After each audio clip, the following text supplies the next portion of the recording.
Hi, welcome back to Guessagaingaming, playing Genesis Alpha 1. So, before I start this video, I'm going to say that I'm going to play one more episode on the video channel for this game for the moment, because I think I said before with different games, it's always a balance between switching between different games to show how they're played, what I think of them, different parts of them, or otherwise it ends up like I'm just a channel playing kind of one game just over and over again. And I think with this game, once I do one more video kind of about some of the setup and different things you can do, that will cover the basics, and then I may come back to this game in a later stage, not necessarily with the playthrough I've been doing because it actually doesn't really matter, but with a later stage of the game just to show how it can expand, because I'll still be playing this myself.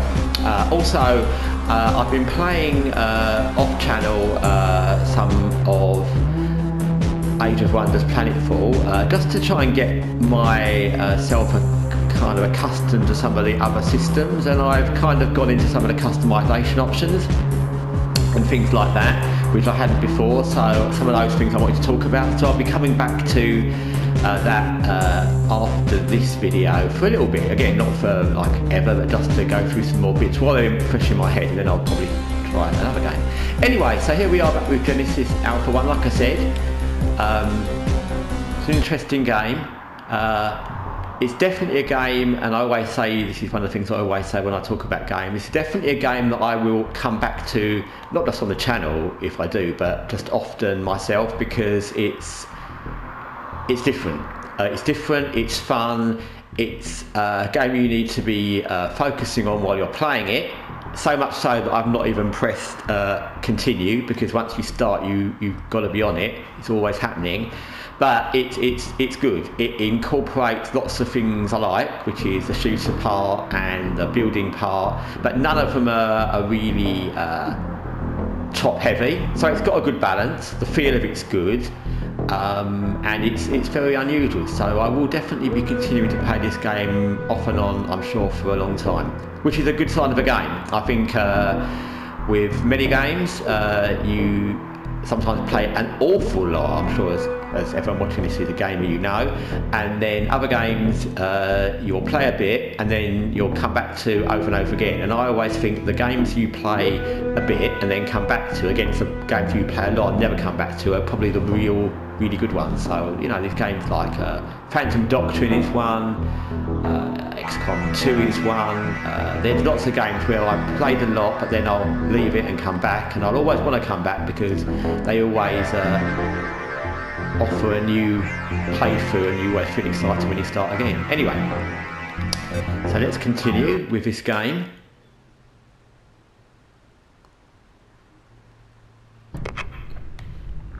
And here we are, back in the hangar. I have to remind myself what I was... Interface. Here you build and upgrade our... Okay, so I think we want to go to the hangar. You spend most of your time in this game, other than when you're running around killing gooey egg things and whatever, you spend most of your time either in the hangar or in the tractor beam area, because those are where it's really going to happen. That's where the things really happen. Everything else is kind of a manufacturing thing or a ship guidance thing, but those are the two places where the action happens. So yeah, we've done that. And again, we could go and get the space debris. If this was a normal playthrough and I was just doing it myself, I might just do that. But because you've already seen how gathering debris is, that's not going to offer anything different. The one thing I wish I'd found to show you is radium, or what's it called, radiation blue, because that's the thing you need to do lots of the things like cloning and upgrade things, upgrade your cloning research. But it is what it is. You can't decide to find it. You may find it in day 1 of your game, you may find it in day 6, but it's the same as finding anything else. If you find it in debris, it's the same function. You just pick it up using the tractor beam, and if you find it on a planet, you just mine it in the same way as you would anything else. So it's just another resource which I haven't found, but as you remember from the cloning lab, it's something you need to do research into clones. You need some of the weapons, but picking it up is the same practical aspect of everything else. So here we are in this system. I'm trying to remember where we were in.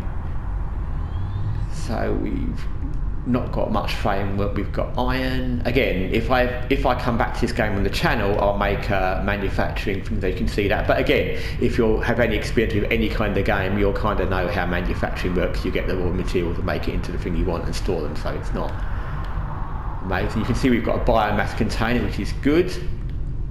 So I think we'll just pop down to a planet, which will be this one or this one. That one's got a Zerk's leaf and lithium, and that one's got a glubra. So they both got a plant which is not an oxygen breathing plant, which would be useful if we clone non-oxygen breathing species, and they've both got other resources. For the purpose of the video, and I won't be going to both of them in this video, I'll just go to that one because it's got less. So we will go there. As you can see, like I said, in the top right, that's how many crew we've got assigned. Have we got anyone spare? I can't remember. For the purpose of this, I'll just show you. So now we've got the extra crew person that we created, and we put them in the tractor beam, but nothing's happening there. It's always good to leave someone there, like I said before, because you may have there's always a risk that there's aliens, eggs and something underneath somewhere, and they can be breeding, so they may spawn there when you're not there. But for the purpose again of this video, just to show you, so there's that person who's not doing anything at the moment. Theoretically, we can just assign them to the hangar, and like I said, anyone assigned to the hangar, and you can assign a maximum of 4, they'll come with you on the missions. The other reason to bring someone, they do level up when they're in different areas of the ship, always. So you can have someone just in the greenhouse forever, and they will level up doing their work, which is good, because that's how the world should be. You shouldn't just get rewarded for going on exciting missions. The people that do the work back home should get rewarded as well.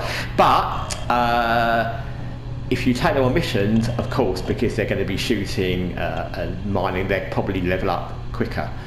So that might be a thing as well. So we'll take 3 crew to Sawnut. There's a joke there somewhere. I'm just going to check why that's right. So we'll take 3 of them to Sawnut. Harvester destination set. 9, sequence activate. 7, 6, 5, 4. And that person looks, it's funny 2, why they do that. Those 2 round, and that one was taking their time. Sequence activate. Whoever that was, I'll probably have to have a little chat with them.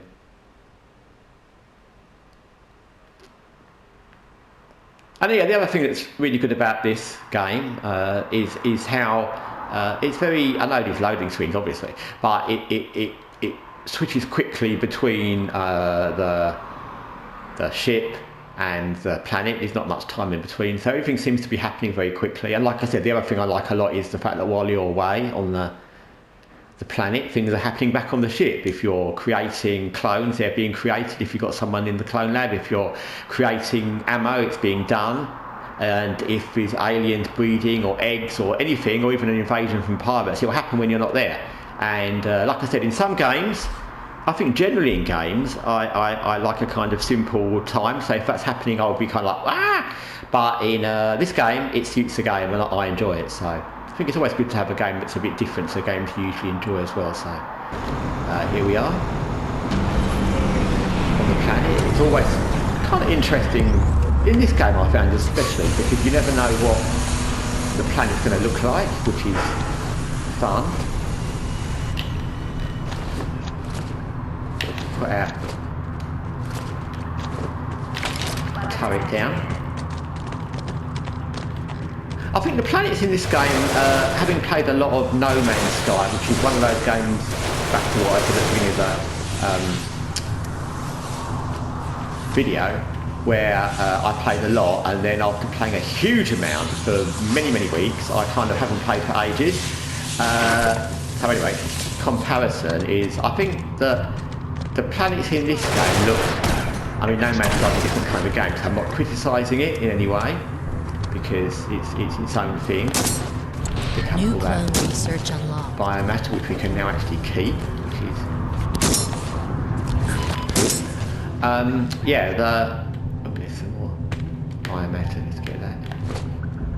The planets in this game look much more realistic to what a real planet would look like. In No Man's Sky, they're kind of very stylised, and that's nice for No Man's Sky. That I enjoyed in that, and if I went back to that, I enjoy the planets like they are in that, and it's very No Man's Sky particular in that they're very stylised. But in this looks much more like an alien. It feels like an alien world. It's not bright. There's nothing happening. There's no brightly coloured planets or weird kind of cute-looking aliens or anything like that. It's dingy and cloudy and murky and dark, and it's exactly how you would kind of think an alien world might look. Like I said, they've really nailed a lot of things right in this game. In fact, this is one of those games where I can't really think of many criticisms for either the aesthetic or the look or the design or the way it plays. There's not much that I would change, actually, and that's a big compliment to any game. Like I said, this isn't going to be like this is the greatest game I've ever played or this is the most fulfilling game. There's lots of things about it that you wouldn't want to play this all the time because it would drive you mad because you're getting eaten by eggs and killed all the time. But it's very, for what it is, they wouldn't have made it. I can't think of any specific way they could have made it actually any better. I really like it how it is. And this time, without me even intervening for no reason particular, we're doing very well with the mining without actually having to fight many aliens. The crew dealt with it all. We pick up our turret, we run away, we launch our harvester, just wait to see if any goo is going to come on board or bug things. 4, 3, 2, 1, 0.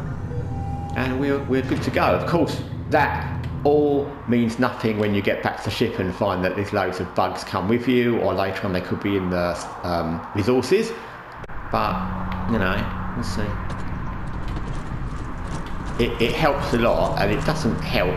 Like I said, you're never going to eradicate bugs completely, but it helps slightly that we've got the 2 turrets there because there's a little bit of peace of mind that if something gets on board, it will. This thing here where it says hold L2, and you see that I boosted up you can see on the left it was health bar, and it said I think 41, and you can boost it using this, which I said before. As long as you've got biomass, you can do that.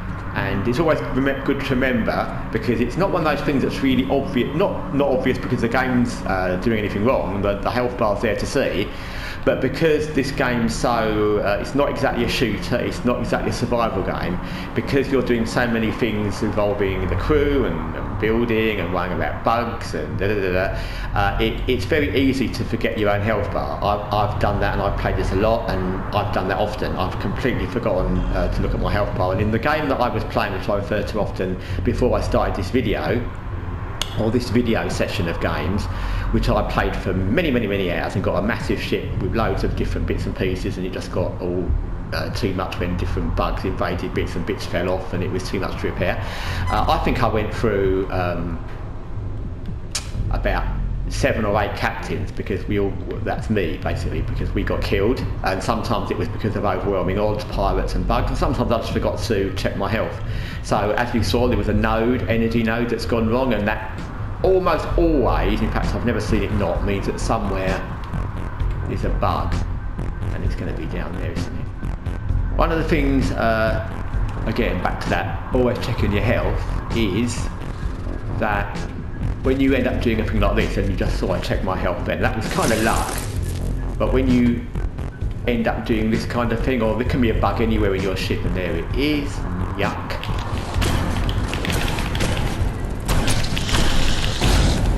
If you have low health and you end up doing that, which you will forget if you don't check it all the time, you will end up dying. So, okay, whoops.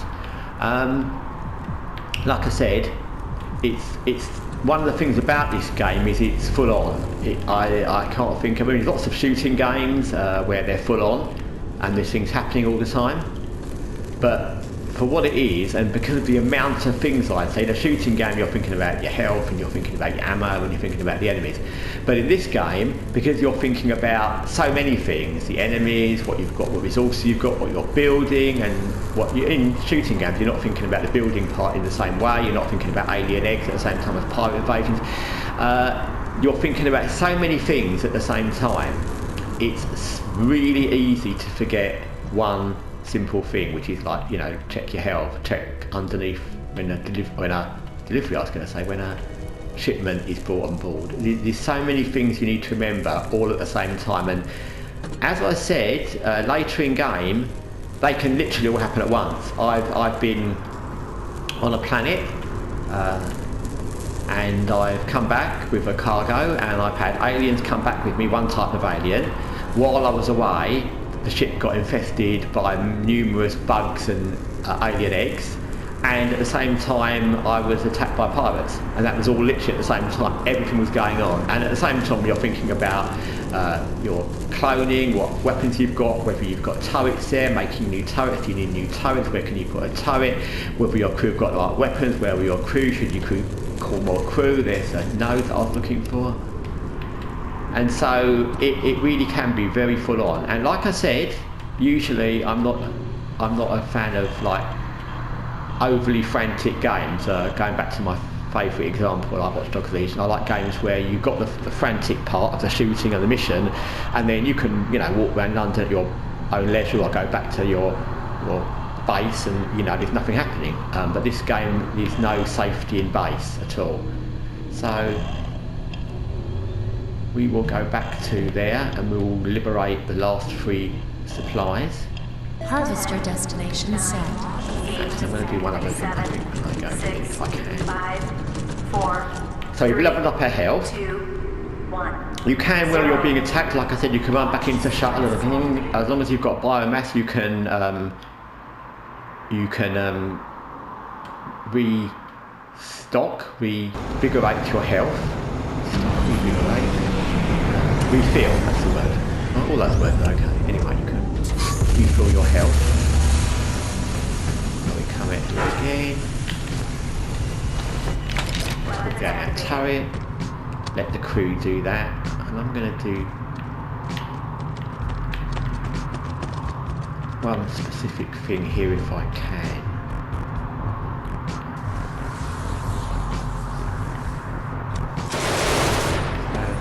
Yeah, like I said, these planets, I really like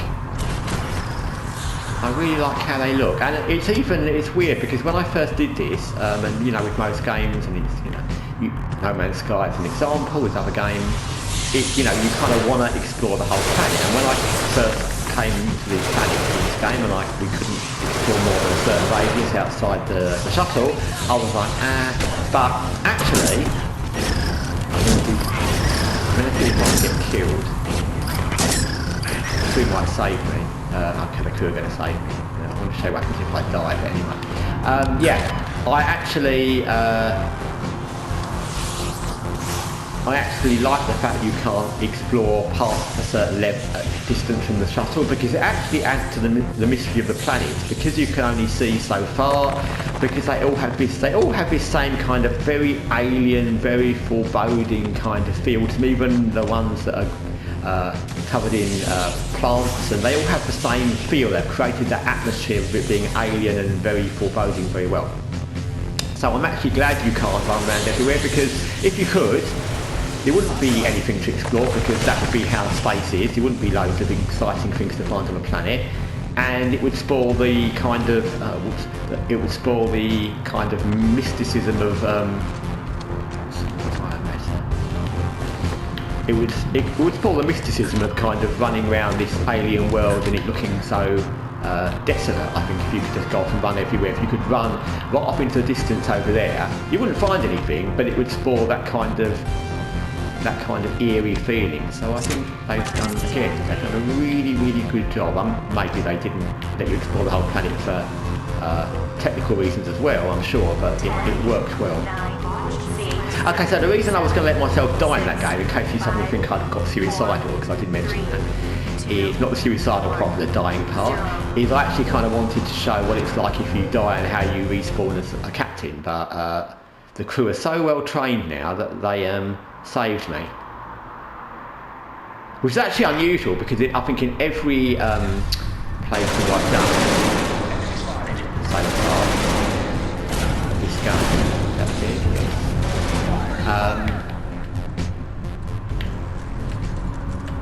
I've been killed by this stage quite often. It's usual that I've lost at least one guy or girl, and I'm the captain, and I've been killed and had to respawn as from another crew member. But in this one playthrough, of course, I've not been killed, so we're still ongoing. So there's some more. No, it's not.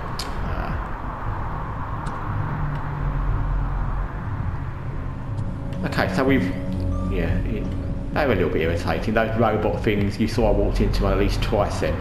The only thing with that is when you're all being attacked, and it can be aliens coming from the cargo bay, the hangar, when they're coming from resources you brought on board, or from they've gone on board the ship, or when it's pirates invading. When you're running around, and this has happened to me quite often, and these pirates coming through these doors, and there's some aliens here, and those robots do that, and they get in your way. They don't actually block you, you kind of walk into them, but you can't see through them. It's kind of irritating, and as you can imagine, when you're doing this in very high speed, and it's a life and death literally situation, and it can be, because although you can respawn as another crew member, like now I've only got 6, so if we were invaded by pirates and we're being attacked by aliens, you haven't got limited respawn, and you won't have the time to run to the clone lab and quickly make another crewman, so it can be life and death. Those little things are annoying. I think that's one of the reasons why I never let's see if we can die now. Okay, so I'm going to show you suicidal tendencies. Don't do this at home.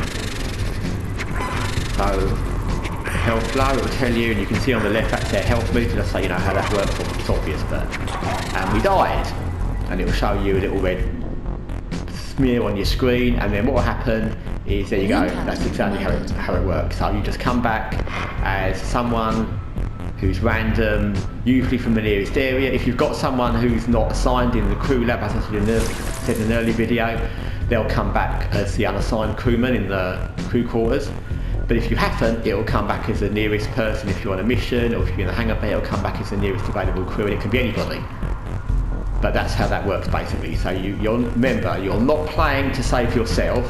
You are not important, because you are a clone, and your mission is all that matters.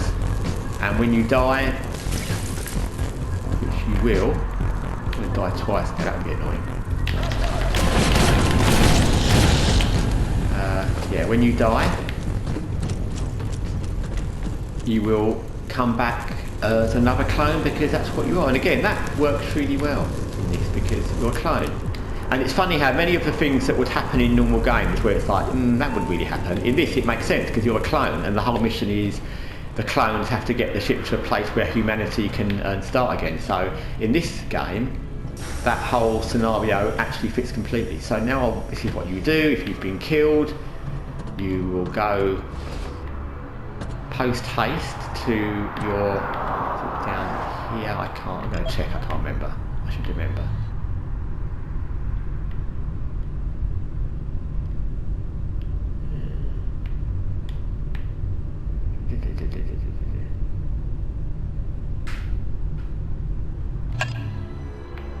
Can't remember where my own clone lab is, never mind. It's not here, but while we're here, I've come in this way. Let's see if we've got the money to make, I call it money, but the resources to make another turret we can't make an energy barrier yet anyway, so as we've got nobody here, we might as well start making a turret and let it do itself. Like I said, if you go past, always check just in case, is something unpleasant spawning, and there's a clone. That one there was the other side. The minute I ran down that way. So we've just been killed. We've come back as a different clone.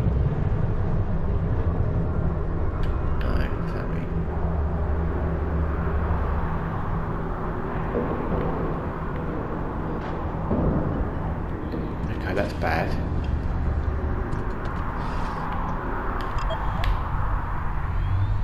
Okay, so you can see there, look, as you can see, that's what happens.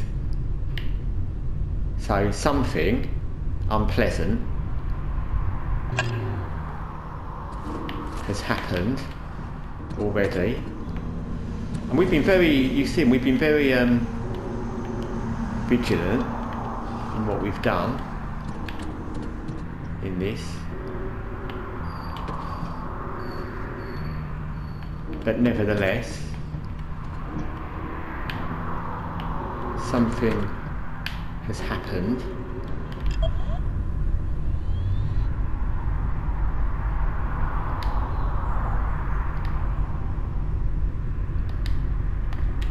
Over there.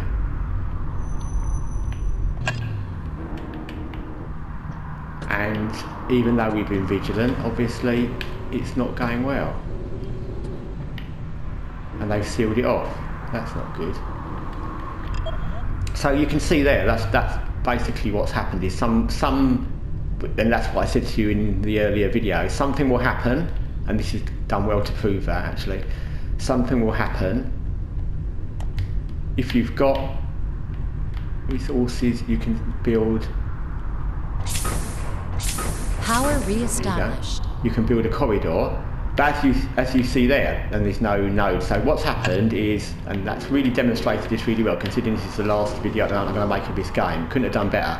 So something has obviously destroyed those power nodes. You need to keep these nodes operational, because if they go down for too long, then as you just saw, a whole part of the ship can literally, like I said, this is what happened to me in my last playthrough myself. Bits of the ship will fall off, they'll collapse, and sometimes it's too many for you to replicate or fix, and it can be either previous damage that you didn't check or current damage, and I don't know which this is. So we're going to go down here and see if there's either aliens in here or Life systems failure. Power re-established. so we don't know. I'm going to check round. Don't know what caused that. There's no other connections on here. Life systems operational. They do that really well as well, that kind of hazy look when something's gone wrong and there's life support off. That works really well as well. So as you can see, it was really hazy because it's life support off, and now it's got clearer because life support's back on. And I don't know whether that was caused by an alien that I killed later, or whether there's still an alien somewhere underneath somewhere, I don't know. But yeah, that emphasises that problem. You think you've been really diligent, run round checking everything, and even then what you get is something somewhere has infected somebody, something has been, some egg somewhere, you don't know, and what will happen out of that is you'll lose a part of your ship. And that would have been really bad, because that's the biotank, which is where, and the deposits where we keep our resources and we keep our biomatter. So now, having done that emergency, we're going to create a new person. You can see it says biomass, we've got 12, we need 5. We just press Cloning clone, initiated. and the insufficient biosphere will apply to the next person. What it means is you can't make another one. So we'll make him. He looks very happy to be made. There he is, coming out of his bottle. New Tube. crew member added. Hi, Mr. Clone. He'll come out and he'll be ready for action, and we can assign him somewhere. Talk to Conti. We don't need to talk to him. He's probably not got anything particularly interesting to say. He's a clone that just came out of the tube, so I wouldn't think conversation is going to be his thing. And while he's here, while I'm here and while he's here, we might as well assign him to the tractor beam. So he's got something to do. There you go, mate. Might get bored. So Anyway, I think that by the nature of the way this video turned out, because the fact that we lost a piece of the ship, that helped, because that's something hadn't happened yet. We made a new clone, we went to the planet, I got killed, that was on purpose, but showed you how that works. So there's a few things I still would like to do, but I can't guarantee when they'll happen. So again, I don't want to just keep playing this on at the same kind of pace with the same things happening. So this boarding a ship and having that, which is a thing that's not happened yet, that's quite fun. Quite nerve-wracking, but quite fun. But I'll show you that maybe if I make another little series of videos about this game, but that'll be later when I've expanded this or a playthrough to further and built the necessary ship areas, and again harvesting that radiation blue, and also researching different weapons we find, different clones. That's another thing which I can do, but again I'll need to get the resources. And again, the reason, apart from anything else, the reason I won't continue making this little video series from now is that none of those things are things that will happen next time. I can't guarantee when I'll find that resource, which means I can't guarantee when I can research, I can't guarantee when I'll find another spaceship or a spaceship to board, and I haven't got the facility on my ship to do that yet. So you beam, you kind of have a teleport. It isn't that, but that's kind of what it is. And you can beam into another ship, but I haven't got that facility, I'm nowhere near having it. So I'd need to get more framework and So anyway, this is Genesis Alpha 1. Like I said, it's a game which I enjoy. It's a game where you expect disaster and losses and death and destruction, and you embrace it, because the whole game is kind of geared to not you, but getting the ship to a place where you can establish a new homeworld, kind of, and also it's very much geared to repetitive missions. So you die, and your whole playthrough ends, and then you just start again, and you start with bits of resources and maybe access to some new clones and some new weapons each time you start, some new factions you can play as. So it's geared to that. And once you kind of accept that, it's a lot of fun. I would definitely recommend this game. But like I said, I'll come back and I'll play a bit more of this at a later point, when I've got a playthrough to the point where I can do the things that I haven't shown you yet.